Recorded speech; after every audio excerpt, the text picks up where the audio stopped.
of the Darien Police Commission, the 2,386 meeting.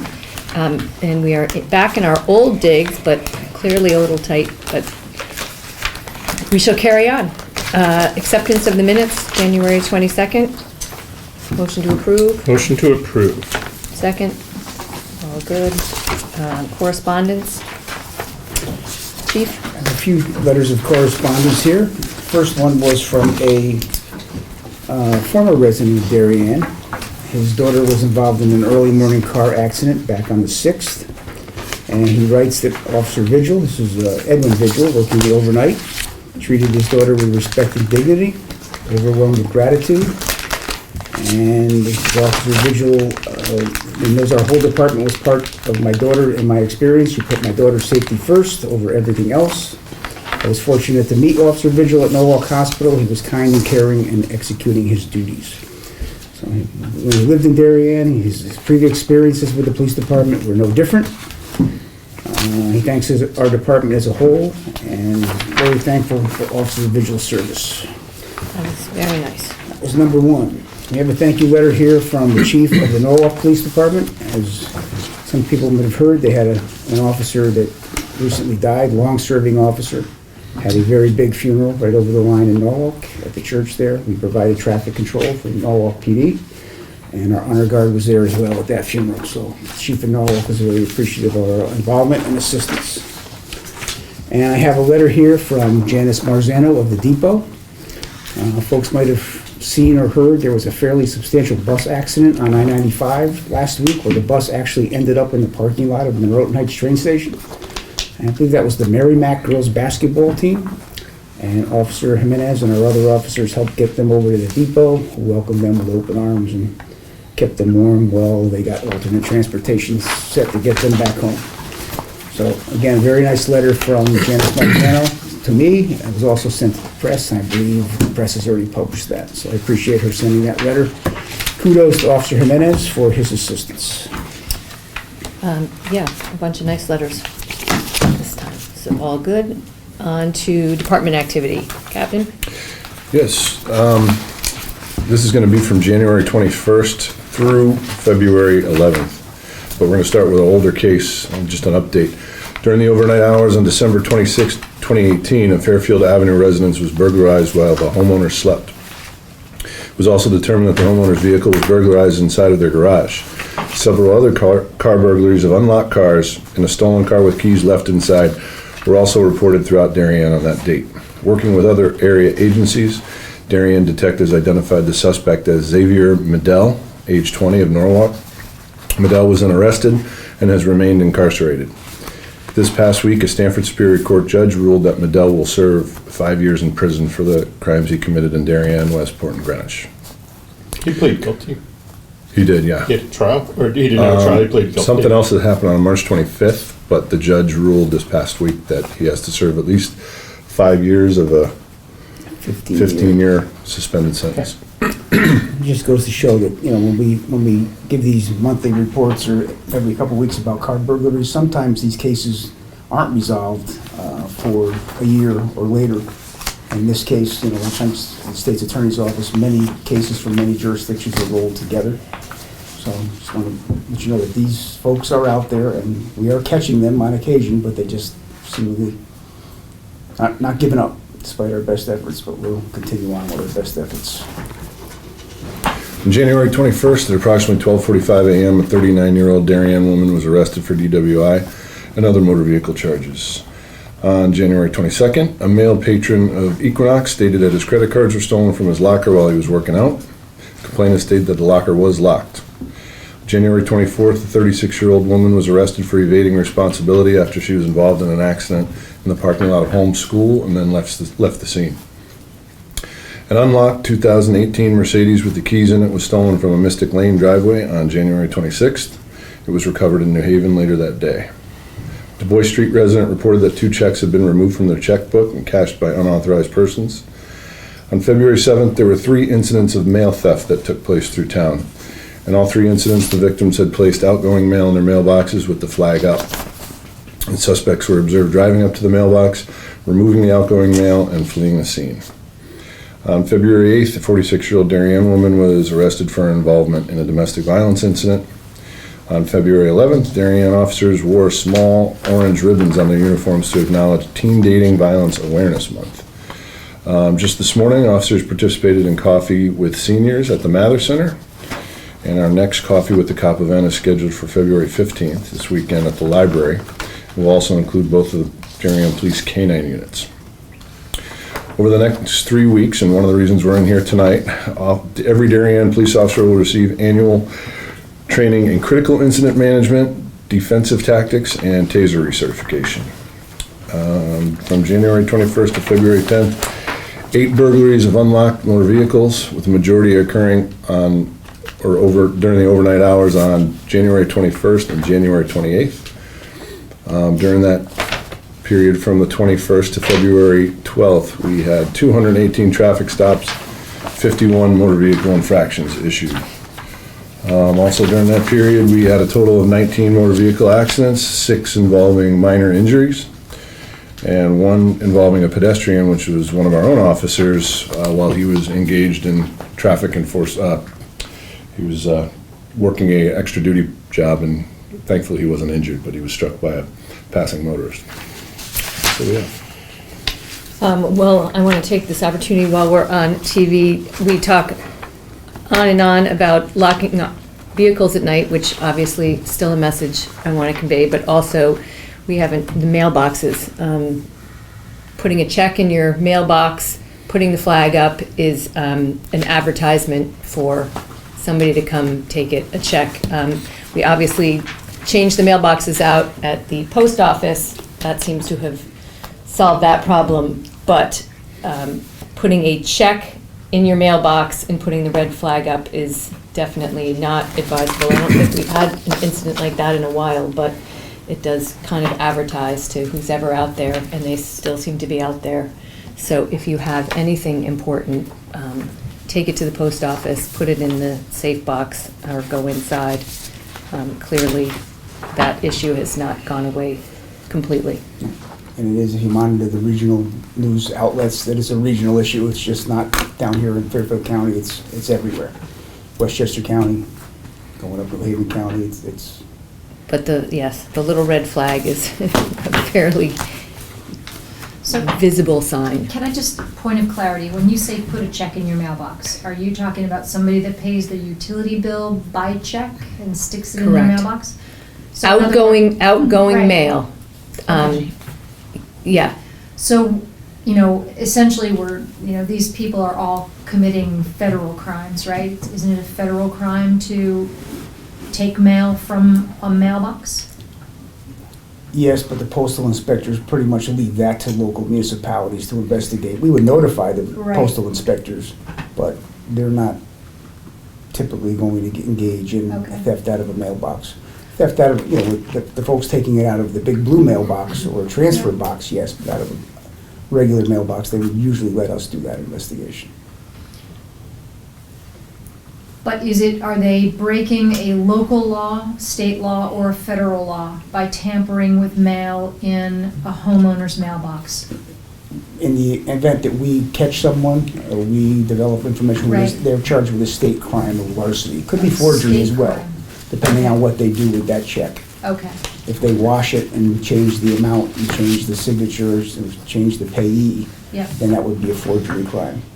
So this is a difficult issue for people, particularly older folks that have not yet adapted to paying their bills online, older folks.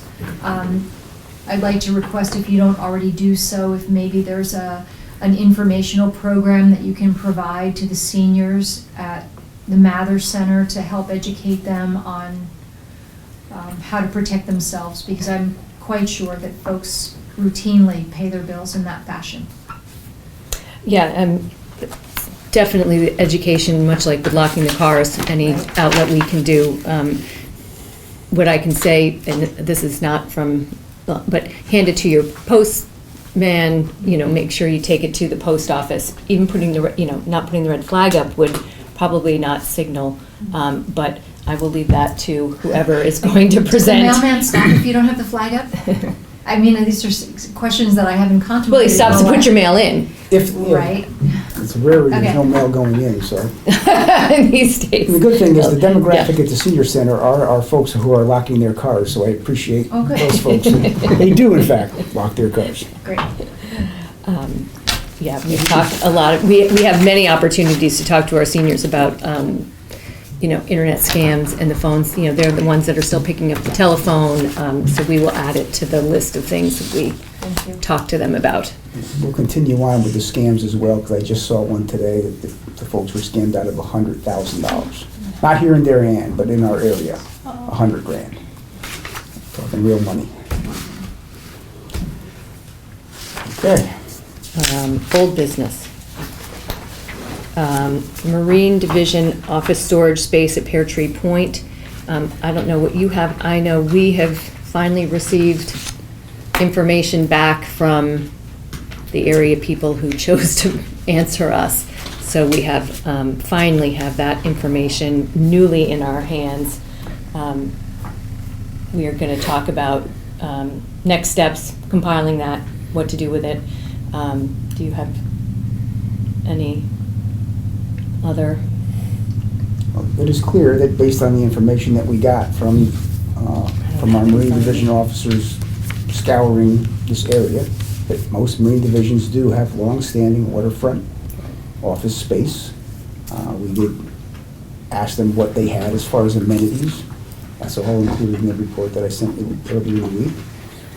At this point, there's no real surprises there No. of what, Well, we got it what, Monday, so I think our next step is look at it, kind of determine, as we said in our last meeting, 2 meetings ago, what it looks like for us. I know people are here.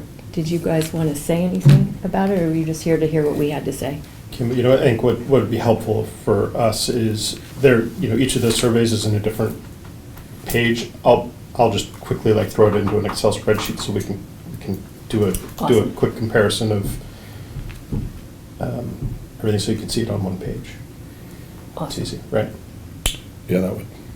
I can't remember what kind of file we got, or if I can just cut and paste it over, but I'll do that before the next meeting. Okay, so ongoing, we're still doing our work, and now that we have that, we have a basis to at least move forward on that section. Anything else? Okay. Can I just clarify, the goal of the commission is for you guys to opine on, get information from the chief and his staff about what the needs are down there, and for you guys to opine on what you think would be appropriate to weigh in on the space that's currently being utilized at the boat club, if it meets the needs, if it doesn't meet the needs, et cetera. Is that what we can hope as the outcome from your work? I think the one thing to add is that we're using data and best practices from areas, police departments around Yes. us. Yes. Yes, indeed. Yeah, okay, thank you. Is that Yeah, fair? no, I want to look, again, I think I've said it, but, look at a little bit of the history of, what we've had and not have, overlay that with what other towns have, and hopefully look prospectively of what we could possibly want and need in the future. How that kind of comes out in the wash in a report or a memo or just a discussion, I haven't figured out Great. how it will, but Okay. that was a key missing piece, was this area survey. Now we have it. Okay. Update on HVAC issues and pending transfer request. it's no secret that we've had continuing and ongoing issues with our HVAC system, almost from when the building was done in 2012. We have worked very closely with the DPW and their folks who are experts in HVAC, where I am not, to develop a plan moving forward here fairly quickly before the summertime comes again, where we can get this system running. We simply can't go through another summer of major malfunctions of HVAC equipment where the building or big portions of the building become largely unusable. So it's summer, it's the cooling part, we're not freezing Right, now the heat's, heat, but it's a, it is all a collateral issue. The HVAC system runs year-round. It's just not air conditioning and heat. It's a system that runs together as one kind of overarching piece of equipment.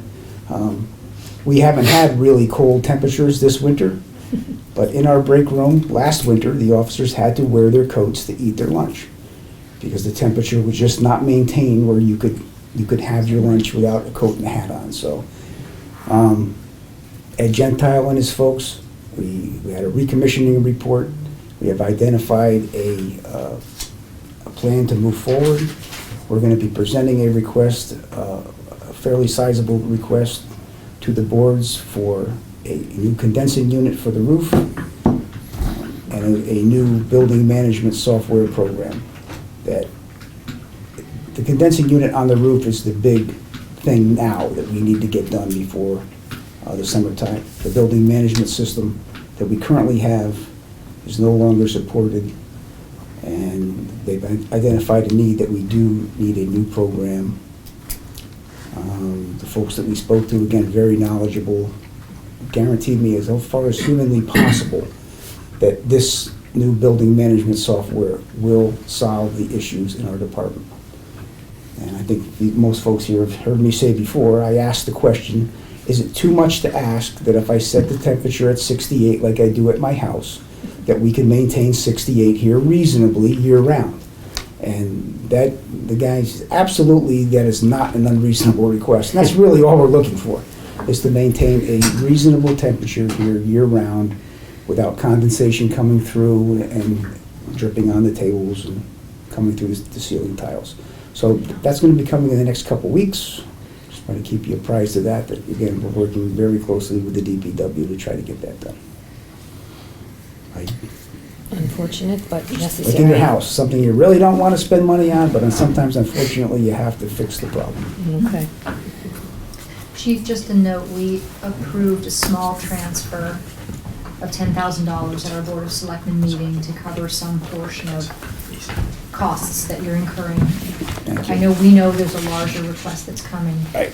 I've asked Jen Charneski to provide to my board an aggregate of all the money we've spent on the HVAC system since the new building was occupied. And I'm pulling that data for you, not as we speak, but Perfect. as I think today. it will so. be a bit eye-opening. Shocking. Unfortunately shocking. Yeah. A few gray hairs on my head involving the HVAC system over the last 5 to 6 years that I've been doing it. Hopefully we'll get it fixed once and for all. We don't have to have these discussions moving forward. Okay. From one fun topic to another, traffic matters. All right, so the Norotan Avenue traffic concerns. This all stems out of the issue with busing and student walking. There's a little bit of misconception on what the police department is doing as far as the Norotan Avenue corridor traffic safety. We've had ongoing discussions with Dr. Adley, and I think we're working very closely hand in hand to try to see what we can do on Norotan Avenue. As far as the busing issue, that is a Board of Education issue, of whether or not they provide buses for students. That corridor up Norotan Avenue, and where the legal traffic authority comes down on, and where I come down on, is that there are sidewalks on Norotan Avenue. There are crosswalks. There are traffic signals. There are pedestrian push buttons. There's pedestrian signage.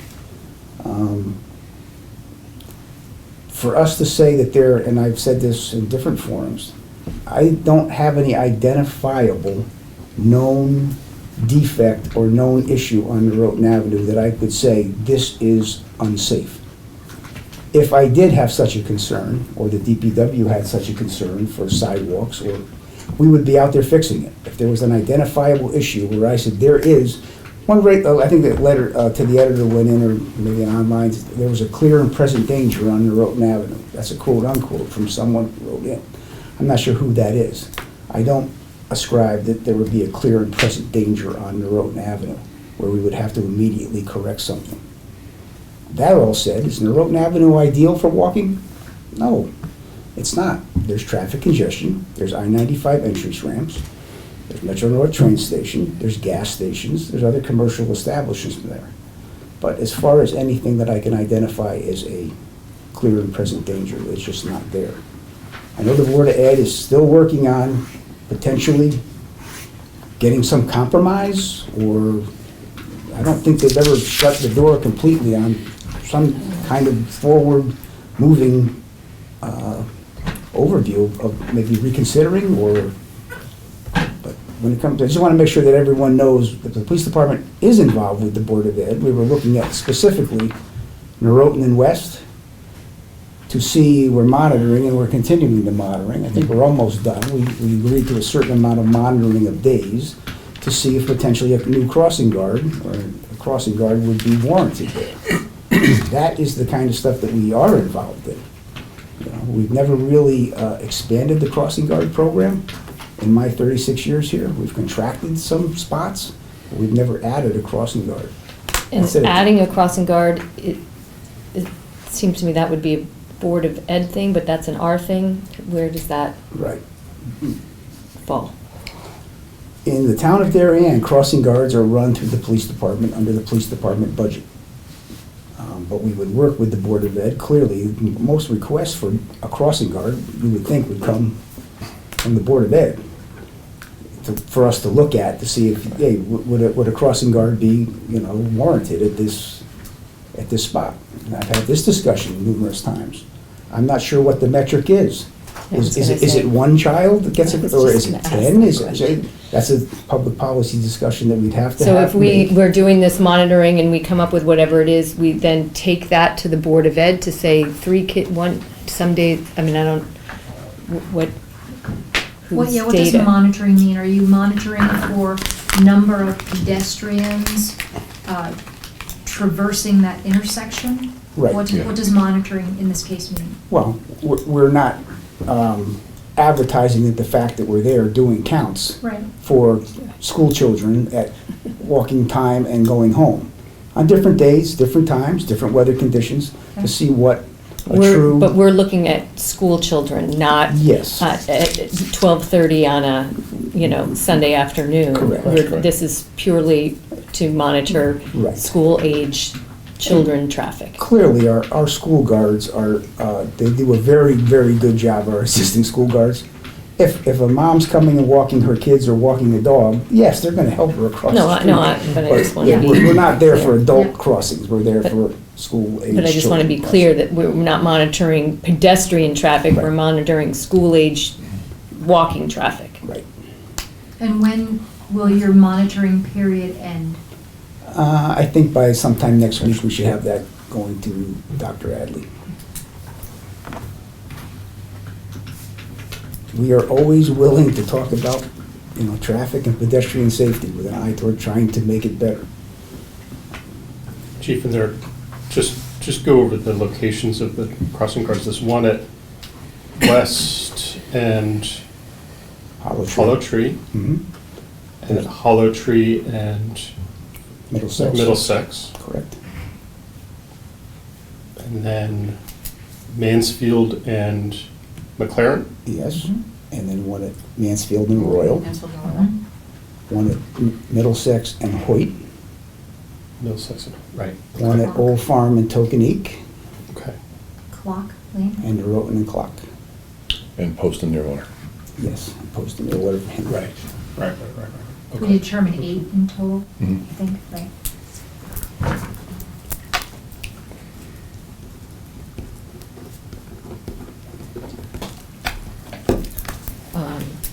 Okay, well, I will assume that whenever that gets wrapped up, you will be discussing it with superintendent, and Indeed, we will. I'm not, We'll bring it back does to you it folks. come back to us? I mean, I guess I'm not sure what we're doing about it, but we'll The hear about it. intersection of Norotan and West is getting expansive signalization upgrades. That is coming. That is coming.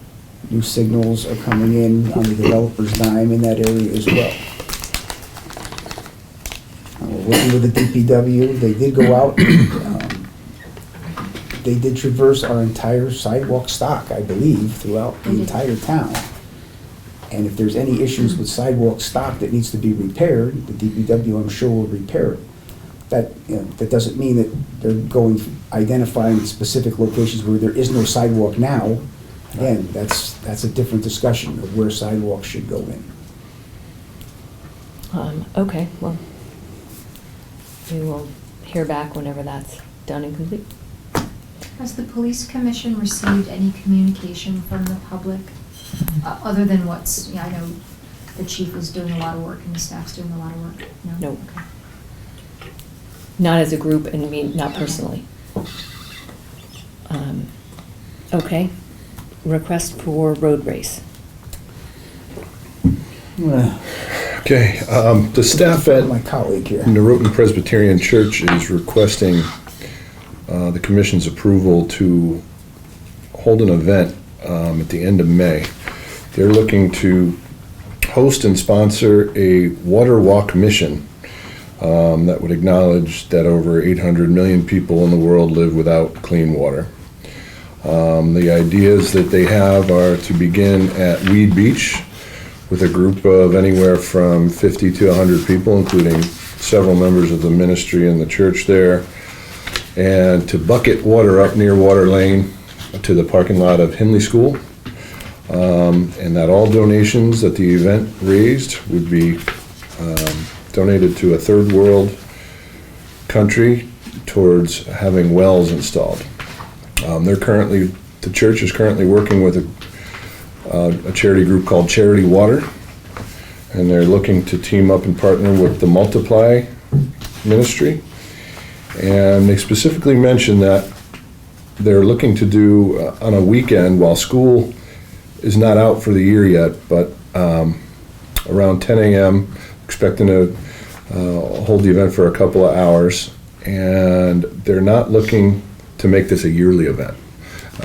They're looking to make it more of a one-time event, and they were going to plan on exploring different mission ideas in following years. So they're asking, I know they believe they've already been in communication with both Park and Rec and maybe the Board of Ed for permission to use those parking lots. And they understand that we would need to give the go-ahead in order to get those additional permits approved. So they're targeting a day of May 30th, roughly 10 a.m. to 1 p.m. Doesn't this fall under our no new approvals that we discussed last week? Yes.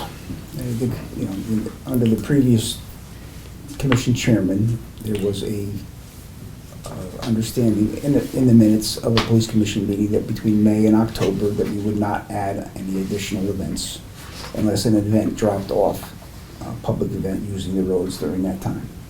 So that's, And didn't we say no to one last meeting? Because under this same, or maybe they dropped out. I don't know. I don't feel No, like. that was the St. Lucas one, right? That was fine. St. Luke's was Oh, we approved, approved, yeah. but That's then been an we wanted to- ongoing annual That's- event, yeah. I don't know how, I mean, they're all worthy, this, and I'm not sure, that the one time doesn't get us over the policy that we have established, I don't think.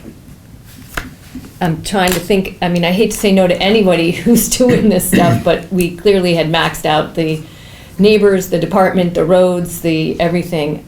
I'm trying to think of, can they do it in parking lots that's not up the road, if they're on the side? I mean, is there anything creatively we can think of to, I get what their vision is, and it's a good one, but I think it falls under our no new events. If they can tweak it so that it, again, it's in a park, you go around, or it's not up the road, or doesn't tax us, or I don't even know if that still falls under our. Well, from their, initial plan here, I don't think that they would call for too much of our staff being required to, enable the event. But maybe I could inquire as to what the use of the road may be versus using maybe just the Well, sidewalks. that's what I was thinking, if it's just people who are bucketing up, can you do it? I definitely, I don't want to, I guess my point is, I don't want to go too close to our line to approve something that's, because we really have said no new events, and I don't feel any need to Okay. go against that. Sorry, is there, I forget, is there a sidewalk on Nearwater between the school and the beach? There Yeah, is. Okay. it's not the greatest sidewalk, Yeah. just full disclosure. It's I mean, you Yeah, can walk it's it, narrow right? I don't and- think they're Yeah. asking to use the road necessarily. Maybe we can just clarify, like, That's what I'm. are we asking to close the road or just use the sidewalk? Right? If they're using the sidewalk and not closing the road, and you've posted, But that's a Posting it. weekend in May, that other people are on the sidewalks, I don't know. Anyway, can we just ask for a Get little some- more sure. clarification, and if you can communicate our issue, and I'm not inclined to revisit that. But There it's, would have to be a crossing at Hindley School, right, to get from the sidewalk into the school. yeah, I mean, there's definitely, that's what I'm trying to think of other. It sounded like they originally had planned on ending on their property on the other side of the post road, but they're trying to avoid that crossing on post road. Yeah, I would definitely advise avoiding crossing the post road. Anyway, if we can work with them, as proposed, I would say no, but maybe we can come out. Okay, request from Carfax for DPW to provide collision data. Again, defer to Captain Marin. He knows He's all having the fun. ins and outs of this one. So the company Carfax, which everyone knows is basically a commercial-based service, that's a web-based service that supplies vehicle history reports to would-be consumers of vehicles. They have a program which is relatively new in the last few years. It's called Carfax for Policing. And it's a free set of investigative tools that over 4,000 law enforcement agencies are currently using, including the National Center for Missing and Exploited Children. So the couple of tools that, we ran into representatives of their company at an accident investigation conference a couple months back, and we've since met with the regional personnel here, and they've kind of proposed this partnership. And currently Stanford Police Department, Westport Police Department, and Fairfield Police Department are using it in our area. And what it would allow us to do is, if we had responded to an incident where a vehicle was used to commit a crime and a witness or the victim only got the first 3 letters of the license plate, we can search over 21 billion pieces of data that they house in their databases for that 3-digit license plate. So any vehicle that's either been registered in the continental United States, been serviced, or been involved in a collision, and that report's been sent off to their respective states, Carfax houses this information. So we can do partial VIN searches, partial license plate searches, and they've been real successful. And even in the recent past, using some of these tools have helped in homicide, missing person, robbery, and accident reconstruction investigations. It's a free service to us, provided that we are in agreement to send off our accident reporting data. I mean, once we complete an accident report, it's approved by the first line supervisors, and then the administration. That information gets housed in I'm not a computer guy, but in our records management system in some location, and then it's ported out to the state within basically 24 hours. So what Carfax is asking is if we can also port that information to them around the same time or even before if possible. That's their gain of us partnering with them. However, I think we win on our end with the tools that they're offering our investigators. One other thing that we'd look to explore is they do offer, part of their service is an online accident reporting. You can obtain your own accident reports from the Darien Police Department through Carfax. So We would complete the accident report. Typically, it takes a few days, up to a week, for it to be ready for the public, for it to be released to the public. Carfax could speed that process up, take over the manpower that would require, that we're currently using to do that, and they don't charge any additional fees. They would charge the same amount that we would charge for our reports.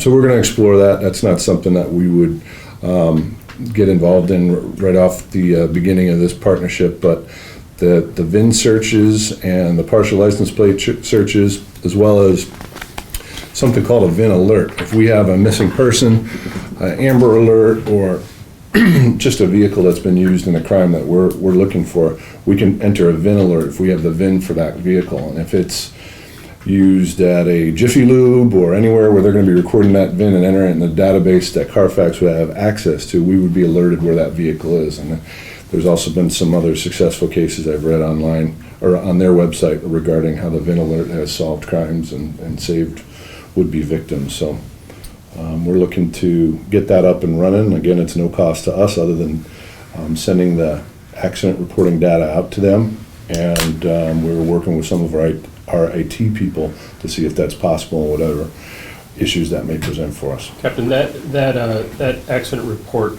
those accident reports are public, right? You could come in here and ask for any one of them. Correct. Completed reports, not active investigations. Got it. No reports that are not Of course. completed. Of course. Once Okay. once the state of Connecticut, what's called a MUC, an MMUCC report, or standard accident report, is completed, it is a public record. Okay. Area towns been using this and we're late to this party, or people are just, I mean, I assume Carfax, garbage in, I mean, they have all this data, but they're Yeah. only as good as, so are they now They- out canvassing and we're on the front end or the back end? Well, as I mentioned, they were kind of pitching their program to, I think there was 500 different law enforcement agencies at this seminar that our investigators were at. And Carfax started with a program that was similar, but it was subscription-based, and this is going back about 5 years ago. And I think that kind of fizzled out or lost interest and didn't provide the type of tool that they thought that they are providing now. So it's kind of resurged the usage of their tools, and it's becoming real popular. I don't know why other areas haven't used it, but they have revamped their programs to the advantage of the police departments at this stage. And there's no additional work that you have to do. You're just going to simply map the fields that you have in your existing report, and they'll pull that data in somehow. Again, the technical side of it, I'm not sure exactly how that works. I don't know if it's the physical forms themselves that would be PDF'd off to them or something. But we did speak with some of our in-house IT personnel who felt that wouldn't be any issue. Can we talk to a town who does this, just to make sure there's no, downside or, unintended consequence, or, I think Stanford uses it because I got a new car and they pulled Carfax and there was, a fender bender from 9 years ago or something. My car was old. So I don't know, if you could just look around. It just sounds like, of course, we would participate. It's public information anyway. We do it anyway. Certainly, we get a benefit from it, but I'd Just trying to just identify some like to drawback. talk to somebody who's using it. Sure. Make sure there's no Yeah. there's- legal liability that isn't Something. obvious at the moment. May I ask a question, that does the other victim or perpetrator have the ability to opt out of that? That they don't want their car submitted to a commercial enterprise? I think it all falls under the fact that it's public information. Carfax will probably get that collision data eventually from the state. The state does not operate as fast as So area the police state currently departments. gives it to, then why do they just go to the state? Because I they've think got, they're looking for the speed of it. right. Yeah. Okay. As we know, the speed at which the state sometimes operates is glacial at best. I'm not sure how it is with accident reporting, but the state does not operate nearly as efficiently as this police department does. So I think Carfax knows they would get that public data quicker than they would get it from the state portal. Although they certainly could get it from the state portal. Yeah, just a little research before we jump in, I think would be wise. So the information that we provide to Carfax, on a day-to-day basis is used by Carfax in the commercial enterprise that they are running, right? For people who, you know, I don't know if you have to pay for Carfax reports if you're looking to buy I a believe used you do. car. I'm sure you Yep. do. Right? So it's a smart business Right. plan that they have Sure. going. Sure it is. Because everyone who gets in a Yeah. collision may not report their Right. collision to Carfax for whatever reason they choose not to. Right. But I do like that they're providing it to police departments for free. That's, Yeah, the information that we're gonna have access to as a result of our partnering with them would not be the same information that the general public is, or has access to when they get their Carfax reports. I see. So a lot more specific information, a lot more personal. Identify if myself and Captain Shredders are involved in a car accident ourselves, his name's gonna be in the accident report, so is mine. That data goes to Carfax. When you get your Carfax report of the car that I was driving when we got in an accident, it's not gonna have that he and I were in that car, that type of information. Okay. So we're looking to kind of, as a clearinghouse, to use that type of information for investigative purposes. No, it's certainly valuable information, I just don't want to make a deal with the devil if we don't know what the devil is. So, anyway. Okay, sidewalk sales. That's an easy one. Chamber of Commerce has been holding sidewalk sales. I think Abe Lincoln was at the first one. So they're looking to have their John standard Reed. sidewalk sales and closing Bay Street on Saturday, July 11th for vehicular traffic. This is every year, it's the same thing. This is one of our approved events. Never an issue. They ask us for barricades, which they deploy. We pick them up when they're done. I would recommend to the police commission that they would approve sidewalk sales once again for the Darien Chamber of Commerce. So moved. Second. Can I just make a comment? So Sure. this year might be a little bit different. Next Okay. year and the year after might also be a little bit different in the downtown That's a during good the point. sidewalk sales because of the construction. The Chamber of Commerce, I don't know if they ever approach the Darien Police Department for assistance in helping people get from one side of the street to the other. But I would like to ask that, you know, maybe you have the conversation with the chamber this year, if there's gonna be any particular public safety concerns with, you know, certainly what I understand, the corner of Corbin and Post will be under construction this year, at that time. So, something to be mindful of. We can check our telestaff system, but I believe we've had officers there for sidewalk sales days assisting downtown. Okay. It used to be more officers I was that just were down gonna there. say. Yeah. We'll check. We'll There'll make be sure probably we're less properly traffic covered. there with people coming across, because there won't be a reason to go across, but, no, it might be a different staffing, Yeah. We'll make sure we've got grid. it well It's covered. it's only the east side of Corbin Drive that will be under construction Right. this summer. This summer. So all the businesses, the retail businesses Are still there. will still be in existence. So to the extent that you identify any particular safety challenges, perhaps you might advise them to utilize your services. Yes, indeed. No, that's going to be an ongoing theme for the next couple of years of figuring out our new, how to manage that. All right, end of probation, Officer Constantini. Probationary Officer Steve Constantini has been a very well-received upgrade to our department. He's been well-received. He's proven himself to be a professional officer. Effective January 9th, his time as a probationary officer is up with the concurrence and approval of the police commission. I'd like to have him appointed a non-probationary, full-status police officer. So moved. Second. Just do this and then. Brian, I unfortunately have like a hard stop in about 10 minutes, so you want to go into executive session? I Is apologize. there anything else? The only other thing I have for traffic is I just need a signature of our new police commission chairperson.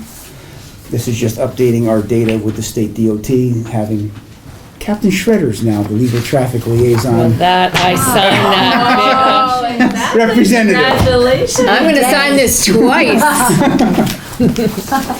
No one's happier than, Well, being that we're still getting, these are about the state DOT and how fast they move. We are still getting correspondence for Chief Bruce Anderson, who retired in 1993. And the paperwork still comes addressed to him, so sometimes it's difficult to get them up to speed. That's not surprising. It's a special meeting, I don't think I can add to the agenda. I was gonna talk about the high school thing, but I guess it's not on here. So, it's being a special meeting, I don't think we can add anything to the agenda. That's correct. So, we are adjourned, and I believe our next meeting. We're gonna go into executive Yes, session? we are. We're not gonna take any votes Okay. coming out, so. Our next meeting is Tuesday, I just wanna say it out loud while everyone is here, because, it is Tuesday, March 3rd at 4 o'clock. So,